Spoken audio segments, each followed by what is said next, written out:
friends, good morning. Not Tamil. It gives me great pleasure to address Foreign service are known for cocktail parties and making friends. It is a challenging duty, but you carry it out. Hi ma'am, Hello. welcome to the show. Most of the aspirants who are very fresh into the preparation for civil services aspire to become IAS as their first option and IPS and IFS. Some countable numbers only opt as a first choice, and only very few have that inclination towards IFS and mostly to IAS or IPS. So why this? I would think that in the 70s and the 80s, the foreign service ranked very high in the choice of the aspirants, aspirants and the successful candidates. But the 90s and 90s onwards, we saw a change in trend. Okay. It could be also there could be many reasons for this, but one of the main reasons I think is that these services have become very diversified by the way the people come in. So people come in from smaller towns, smaller areas where they see the power, the functioning of an IS and an IPS officer where they live. The IFS is a bit Delhi-centric and foreign-centric service. So our exposure in this in the smaller towns and the villages and the rural areas is a little less. So their inspiration is the district magistrate they have seen, the superintendent of police they have seen in their area. But however, there is a dedicated people who always opt for first choice as foreign service. And generally, they are creamy people. Not only creamy, who have taken deep interest in the international politics, global, what's happening globally. They've studied international relations in their academics, and generally interested in the dynamics of what is happening in the globe. So there are people who are there, but it's a service where anybody can apply and anybody can qualify. So these changes keep happening. I also find recently that the revenue services are ranking very high in the choices. After IPS, the revenue services come. Among the revenue services also, the income tax is taking a lower seat. So these trends keep emerging and new services keep coming. New trends keep coming. So presently, of course, the IAS retains its popularity, followed by the IPS. It's people-centric. Because it's also, see, one of the reasons you enter these services is you want to serve the people.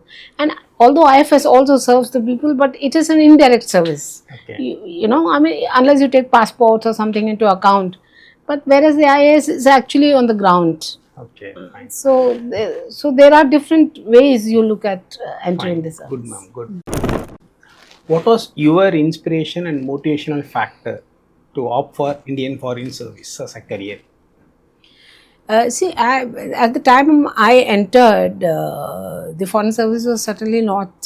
It was one of the choicest offerings. Plus, somehow the whole idea of serving in an embassy abroad, understanding different cultures, experiencing different cultures, because we served for almost 3 years in a country. So we get to understand, make friends. These aspects fascinated me, besides the fact that it's very important for India to have many friends in the world and understand their perspective also about India. Fine, ma'am. As you rightly mentioned, you tend to have many friends across the world, and this particular dimension is always attached to this kind of notion. Foreign services are known for cocktail parties and making friends. So is this notion of cocktail parties, enjoyment, which foreign service officer generally do, No, like kind of a common myth? It's a myth only. It's a myth. Because the foreign service officer, you don't serve in plush capitals like Washington and London. You also serve in Kinshasa, you serve in Burkina Faso, you serve in Dhaka, you serve in smaller East Timor and countries like that. So they are far from glamorous the cocktail circuit kind of party. But at the same time, we represent. As an ambassador, you are a representative of your country at the highest level in a country abroad. So there are certain duties attached to that representation, and one of them is entertaining your delegates and the foreigners you interact with, and you have to put your best face to them. India has to look good. So we are given entertainment grants, liberal entertainment grants, to provide a very good image of India and India's hospitality. So that it is not to say that, I mean, you are enjoying yourself. It's also part of your duty to network, to engage with. Enjoyment is a part of duty. It's not exactly enjoying. It is you're doing your duty. You are making friends. You're gathering information. You are providing it back to your country. But the image is that you're holding a drink is something. It's only an image. There is much work behind that. Correct. Ma'am, when you take IAS, IPS, people see often in movies also, and most of the movies portray the role of IAS officer, IPS officers and all.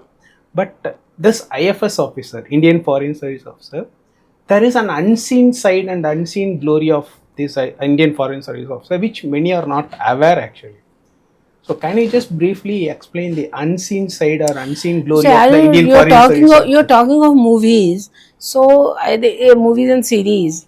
There are many series, especially the English Hollywood and the British ones, where their diplomatic services. There is one series called The Diplomat. There's also a Indian movie called The Diplomat. Okay. I don't know how many. But they are very countable. No, there are. But you see, the people, and if you see a Dhurandhar-like film, because this person is working in Pakistan, so obviously there is an embassy, or there will be an Indian embassy there, and somewhere. So there is always an aspect. Correct. This thing, but the unseen, I'm sure the unseen as is. As a common man, I'm asking. As a common, as a layman. What is the basic role of a diplomat? Basic role of a diplomat is to present India and India in a very positive light, explain India's policy abroad, and at the same time understand wherever you're serving their policies and reflect them to back home. So you are serving national interest, whether you are in the IAS, IPS or and the word service is not to be forgotten. You're doing a service. Correct. It's not like you're having a career and so your career progression is almost like sort of predetermined. Correct. Unless something terribly goes wrong so it is, the service aspect is very much present even in this thing. Correct. And one of the reasons which we did not mention for the IFS taking a little backseat in the choice is also the family, because we move every 3 years. Correct. Even if you are in Delhi, the headquarters, or if you are serving in one of the passport offices, your normal tenure is 2.5 3 years.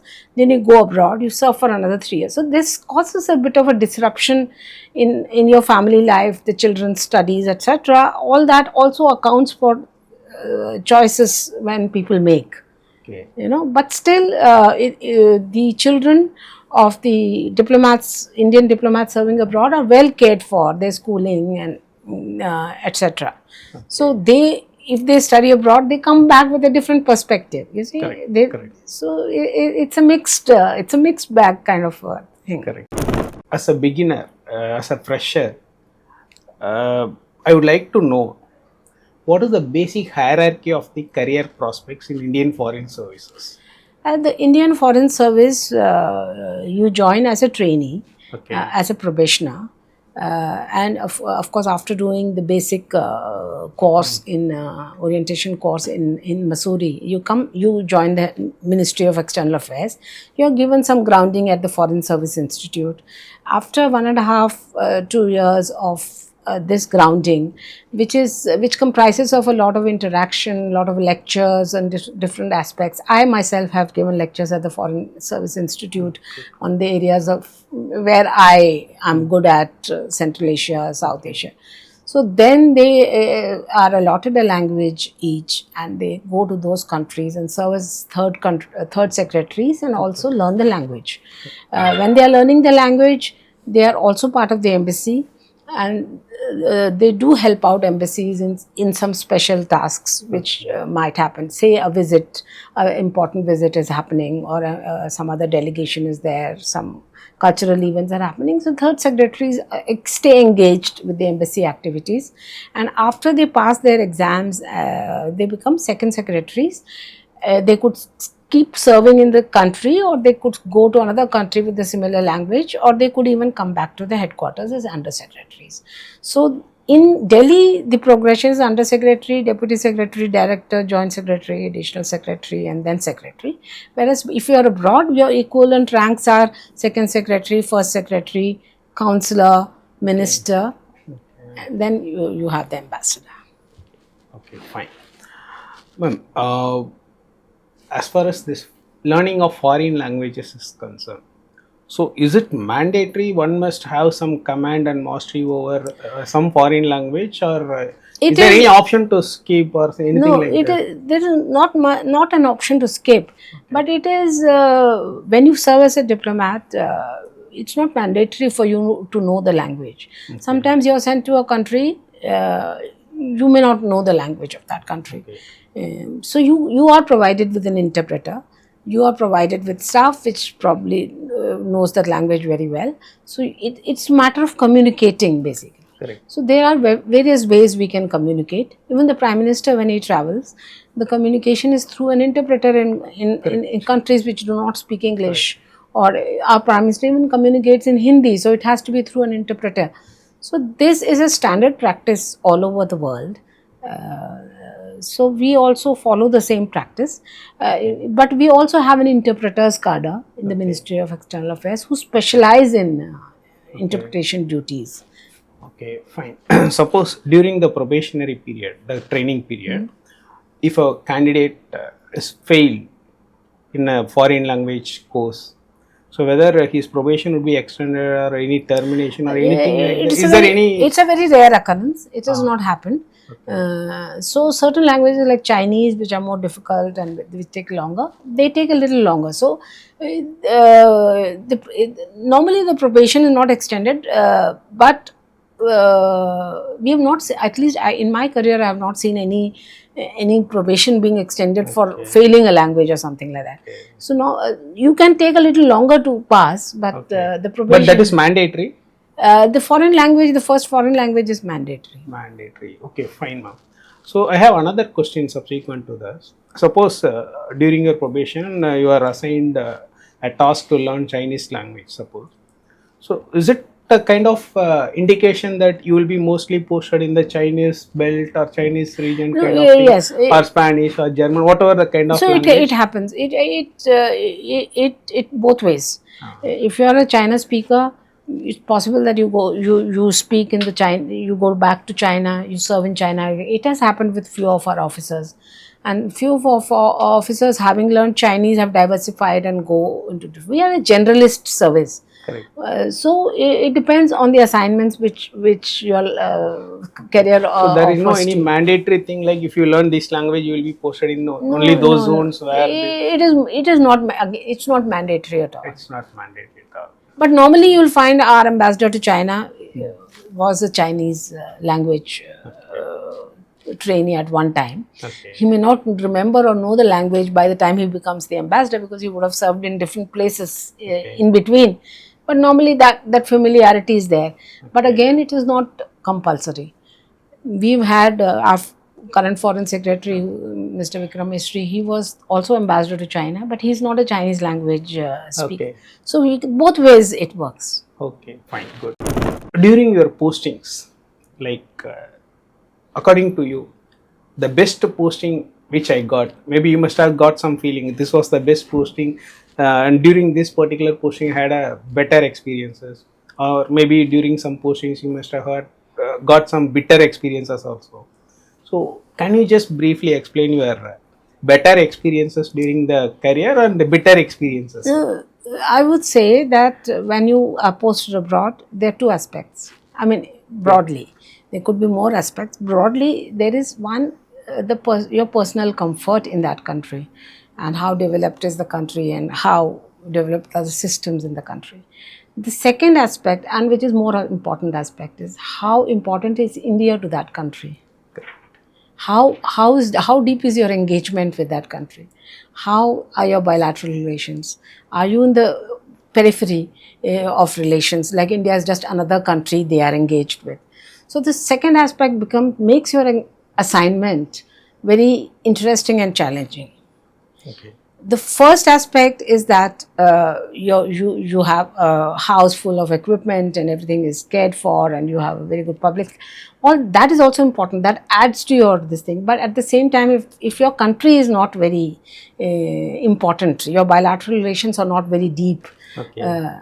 then your challenges for working become that much less.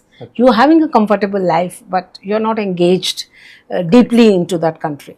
So if you take the holistic perspective, I would say that I've enjoyed working in India's neighborhood much. Okay. Because everybody knows India, they respect, sometimes they don't like India also, there's this love-hate relationship. So all this makes the assignment very challenging, very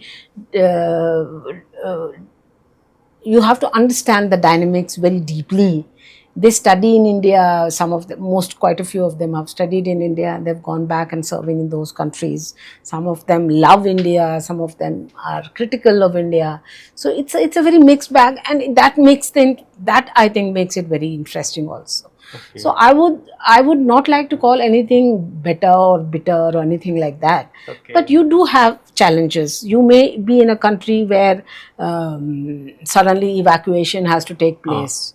So it's not, I mean, for the person who's being evacuated, it may not be the happiest of experiences. But as a diplomat, as a person serving abroad, and we are there to serve the diaspora and the Indians, it becomes your duty. Okay. It is a challenging duty, but you carry it out. You don't call it a bitter experience. Really. Only when that challenge is there, like we'll try to have more significant importance. Yes. So you have to see it from a very positive perspective. Whatever correct. happens. Okay, fine, good. As a diplomat, what are the diplomatic immunities available when you are posted in a crisis-ridden countries like, may say, Afghanistan, or at the current point Iran? Or something? What are the kind of diplomatic immunities? The diplomatic immunities flow from a Vienna Convention, which was signed in 1946 or 47, when the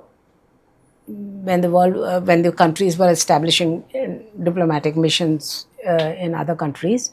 Diplomatic immunity is certainly there as a backup protection in case you are involved in anything which the host government is not happy about. Okay.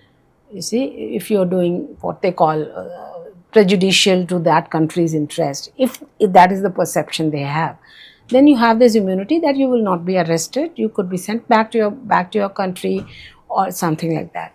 If you're then at a personal level, if you're involved in an accident, etc., you are given certain protocols for investigations, etc. These are there for you to freely function in that country, because you cannot function with a fear or with something in the mind that if I do this, I could be caught or done. But this is only for your. This convention doesn't apply on your everyday life and functioning. Okay. You do function within the accepted norms in that country. Okay. Say you are serving in a Muslim country, and there they observe Ramadan and Roza, etc. So you cannot be seen flouting these. So you have to respect the country you're serving also. Correct. Okay, so like for example, when I have traveled to Afghanistan, I'm not served there, and everybody covers their head. Now, as a diplomat, I could have said, no, I don't want to. But as a respect, you do. Okay. You see, I mean, so it's part of respecting the other culture also. Okay, fine. But it has happened, especially with the American diplomats, etc. Okay. That when they serve in Saudi Arabia and things like that, they don't want to abide by the norms. But in my service, in the foreign service, we have always told that respect the other country's Okay. culture and habits and practices also. Okay, fine, ma'am. Ma'am, on interesting question with the financial implications. Okay, within India, as a government servant, the whatever the pay you get, it is okay when compared to private sector. Of course. Fine. But as a foreign service officer, when you get postings outside India, you get some perks and allowances, maybe in dollars or euros, based on the country of posting. So, is there any like kind of additional earnings, scope for additional earnings through this extra perks which you get in postings abroad? We have very strict norms about about engaging in other jobs when you are posted abroad. Even for spouses to work, there's some kind of permission system is required, because although in most countries we have allowed spouses to work, but it depends on what the work is. Like a teaching profession is normally allowed, but if the profession sort of comes into conflict with your own functioning as a Spouse work. Spouse work, Okay. but you're not allowed to undertake any other assignments besides your. No, I don't mean that. I mean the government allowance. No. The additional perks which the government of we India. keep earning the same money. Our basic allowances are same as what you were earning in India and what your counterpart in the IS/IPS would get. But when you're posted abroad, you get something called a foreign allowance, Okay. and that foreign allowance is fixed in a very scientific way, depending on the standard of living and the cost of living in that country. So that adds to your salary, and that's paid mostly in foreign exchange, in the denomination that country, or in dollars, or if you're in Europe, maybe in euros. So this is sufficient for you to represent your country. Okay. But it is not something which makes you like super duper rich or anything like that. Huh? Because in private companies they have this. When they work in India, they get some 50,000, 1 lakh salary, and they will go. When they go on. Our salaries are certainly very good. Okay. But but your also duty is to represent your country. Correct. You cannot be looking to just save everything and put up a correct, front line. correct. So I would say the government takes care of you very well. Great. And there is no reason to crib or complain about your salaries in the foreign service. Okay. But if somebody's ambition is that in my first posting itself I should become like a multimillionaire, that does not happen. Okay. But you are taken care, and ultimately you lead a good life here and abroad. When you're posted to Delhi, you get exactly the same as your counterpart would be getting. Okay. Housing, see, the perks include housing. Housing is given to you by the government. And that's also because if you are allowed to rent your own house, then it will depend. So we have standards that you should have this kind of a house. So housing is given to you. Transport loans are given to you, but transport is not provided as such. So these are the perks. Medical facilities, and for children the education facilities. Okay. So provided by the government of. Provided by the government. Okay. Fine. So, but you can add to that if there are limits also, like education up to this limit, and if you want something more than that, maybe you'll have to shell it out. Something like that. And what the kind of car you want to keep is your choice. Okay. You know? So fine, ma'am.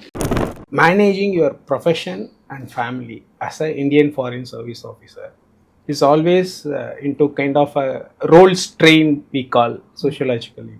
There is a role strain in Indian Foreign Service to balance the work and family. So how do you manage this role strain? And in case of emergencies, like any near and dear death or any emergencies, so how will you manage?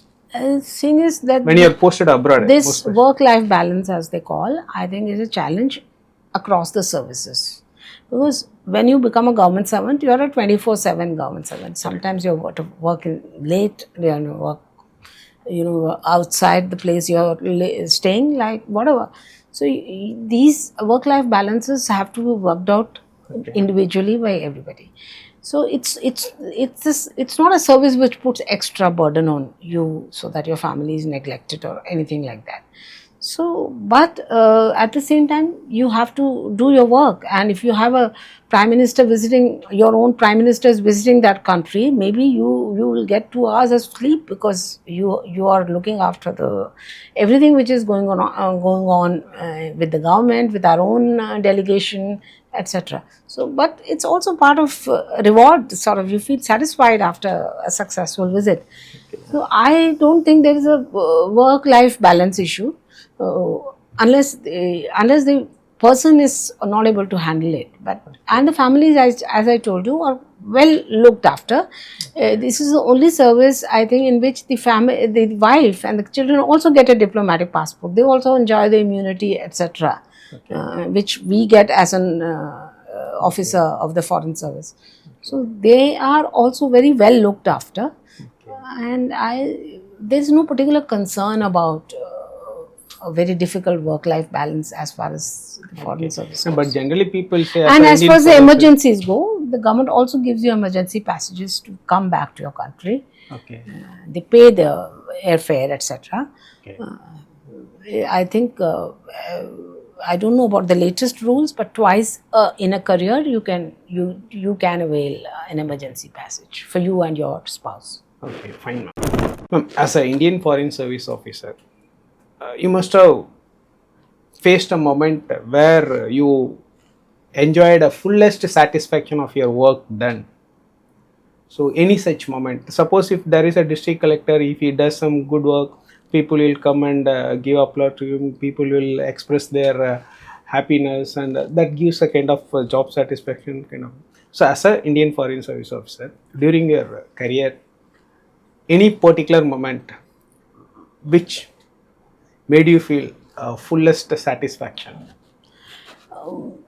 For any person serving abroad, if you handled a visit of incoming, highest level visit incoming, be it president or prime minister, or you've handled an outgoing president and prime minister's visit, they give you immense satisfaction because they also, whatever work you're doing, they are sealed during these visits by signing agreements, MOUs, etc. So, in my career, I handled Professor Abdul Kalam's visit to South Korea when I was posted there in Seoul. And it was immensely satisfying because he was of a very high scientific background, and Korea is also known for its research and development. So, we took him to many places in Korea where there was high technology at display, be it a bullet train which they call the KTX in Korea, be it the nano chip factories of Samsung. So it was immensely satisfying for him, and because we had arranged that visit, it was immensely satisfying for me and my embassy as such. Fine. Did you ever face a kind of tug of war as a diplomat with a political politician? No, you normally don't face that because our red lines are very clear. Whatever may be your personal... Any clash of ideologies? Whatever may be your personal reasons, you have to carry out the order, carry out the policies of the government. Okay. So your personal opinion on this doesn't matter at all. Okay. It could be a drawing room conversation with very internal personal people. It is not something which you have any room if you have any differences. So, but most of the time we agree with whatever the government wants you to do abroad, or whatever the kind of image they want us to project of India abroad.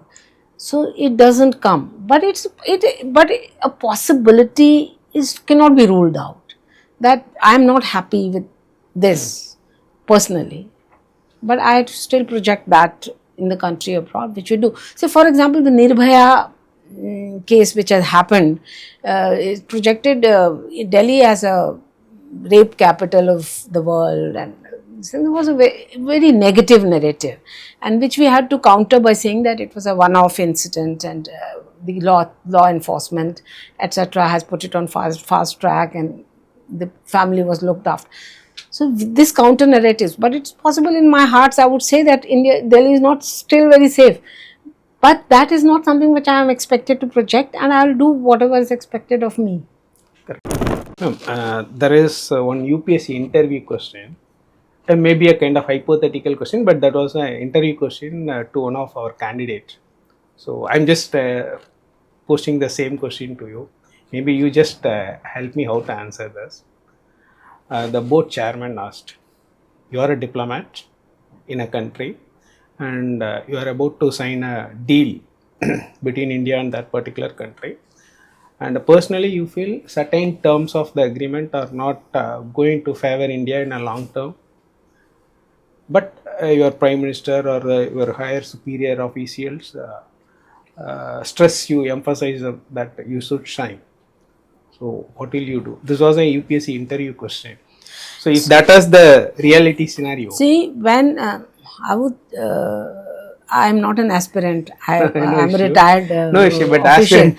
So I think when you sign something, you don't sign because you are personally liking it or you're personally not liking it. Okay. You sign after depending on the agreement, it is approved at the very highest level. Okay. It undergoes legal drafting changes. It undergoes inputs from the what we call line ministries. Suppose we are signing something on atomic energy, it goes to the atomic energy department. It'll go to, and ultimately everything is signed off at the prime minister's level. Okay. And then is that you're allowed? You are just a signatory to the agreement. You do. I mean, the whole text of the agreement has been agreed by both countries at various levels. Correct. Okay. So there is at that particular thing. If you're not happy with a particular clause or a particular this thing, and it's your opinion that in long term it's not going to help India, I think that doesn't matter at all. It is almost like you're a soldier, Okay. and you have to carry out the order, because it has undergone the scrutiny of so many levels. Okay. You know, and if you have a personal this thing, you have an opportunity to express yourself at the time when it is getting approvals from different places. So it will be taken on board. Okay. But we work on an hierarchy. Somebody can overrule you. Somebody more senior can always have a different opinion, and you can be overruled. And overrule is part of the procedure. There is no ego in this. Correct.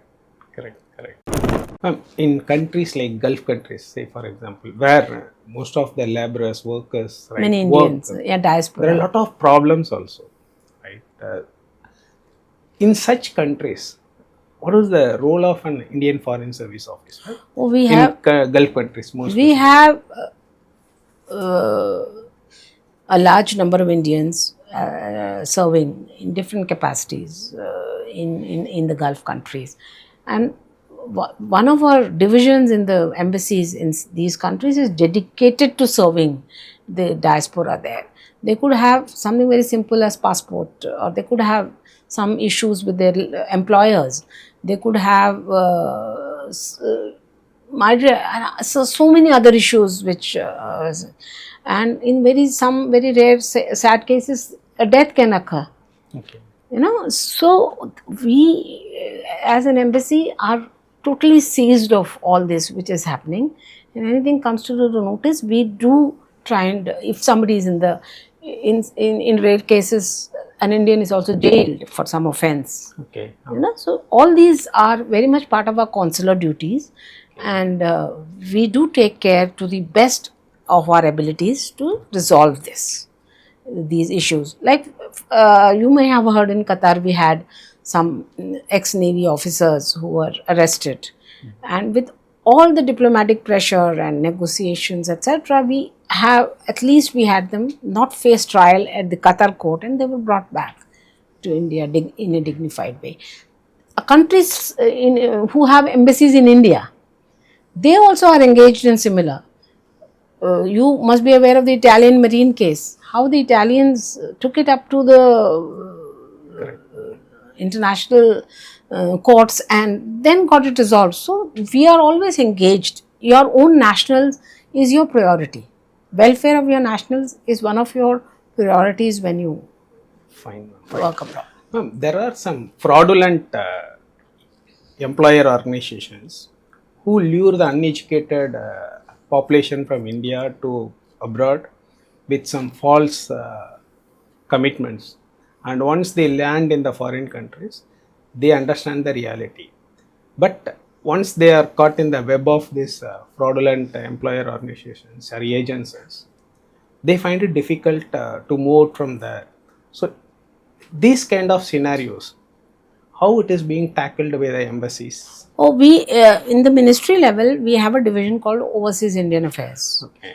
Indians who are overseas. And in this, I've already told you, in every embassy we have a consular wing which looks after the welfare of the Indian nationals there. And in such a scenario, the Overseas Indian Affairs has time and again brought out this, that don't get involved. So the agent has to be approved.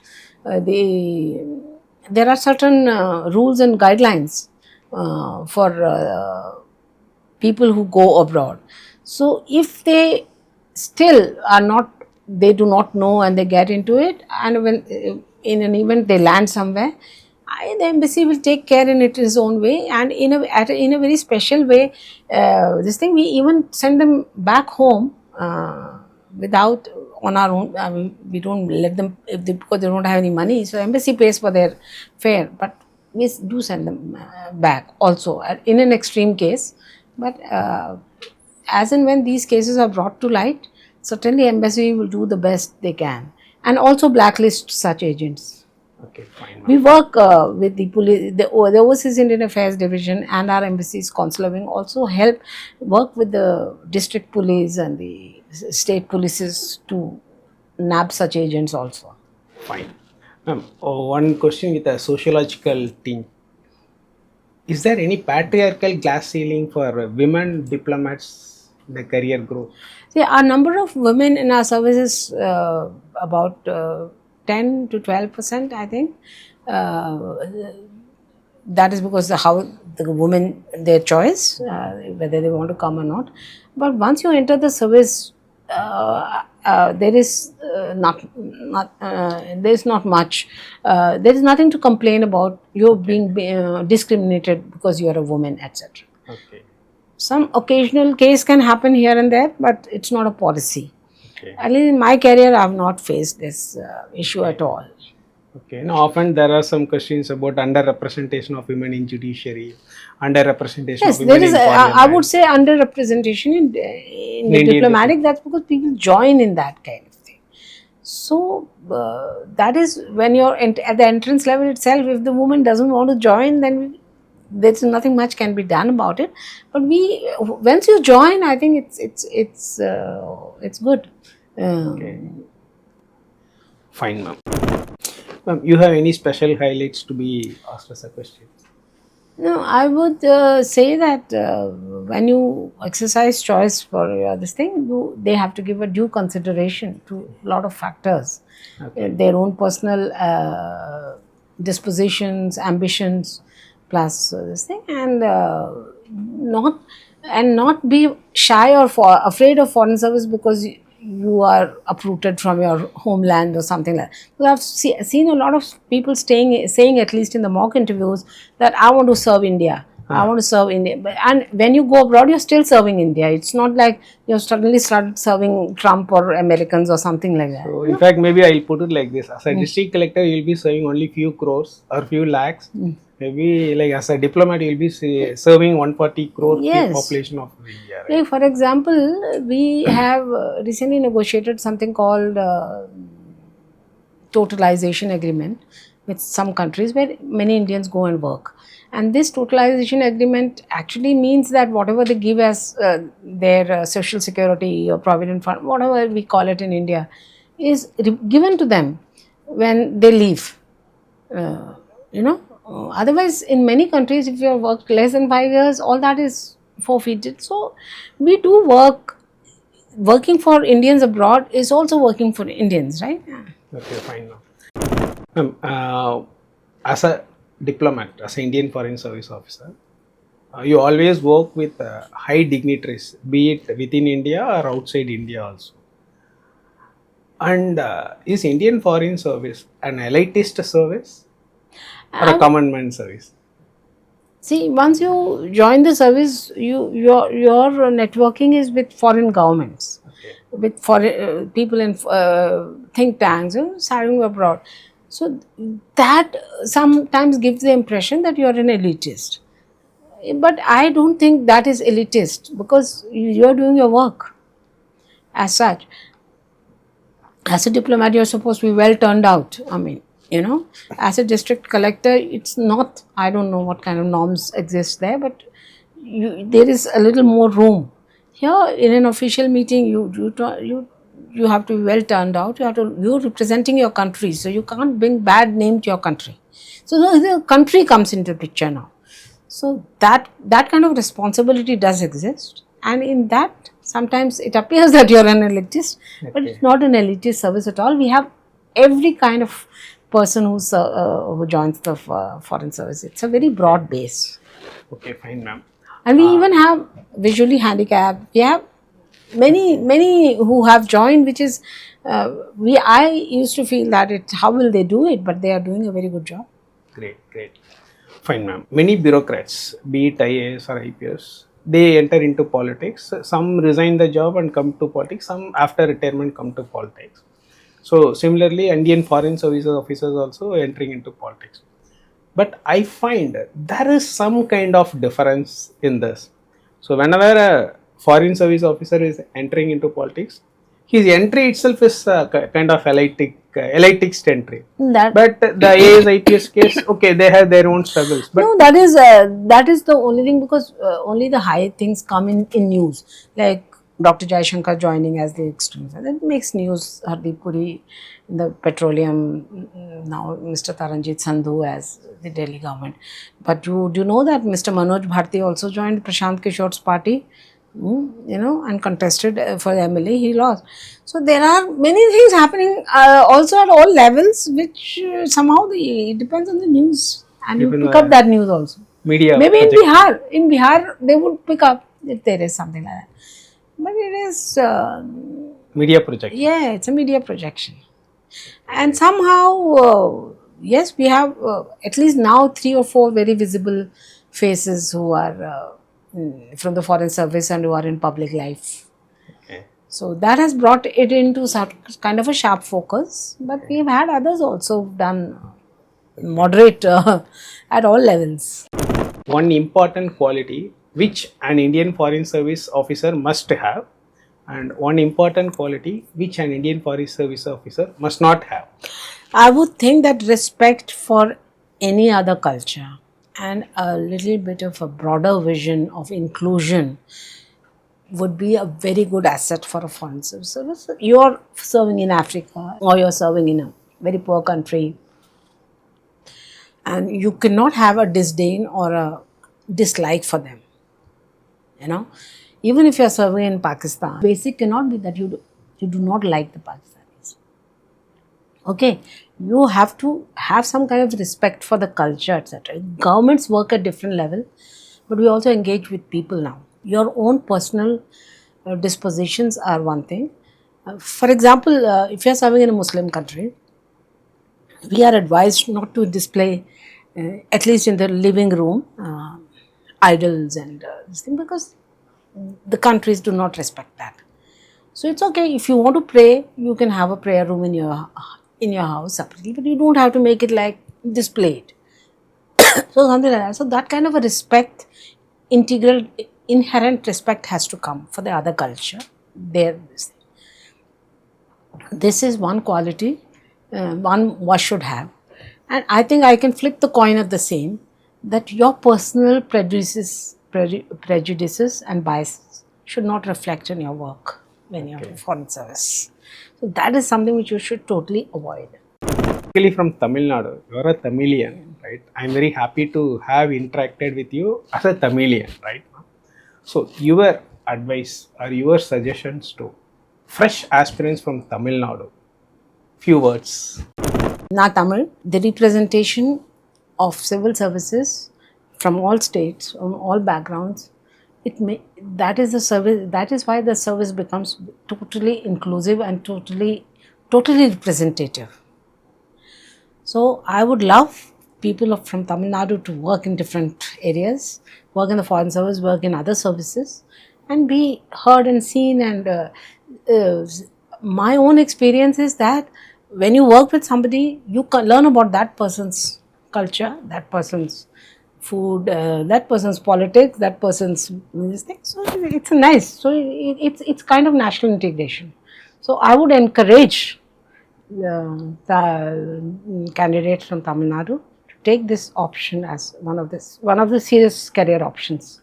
Indian Foreign Service. Foreign service or any other service of their choice, and not be clannish about being Tamil or not being Tamil or anything like that. This goes for any other state also, but being from Tamil Nadu, I would love. Because it's always nice to meet also somebody else who's speaking Tamil and who understands you and all that. Nandri, madam. Thank you.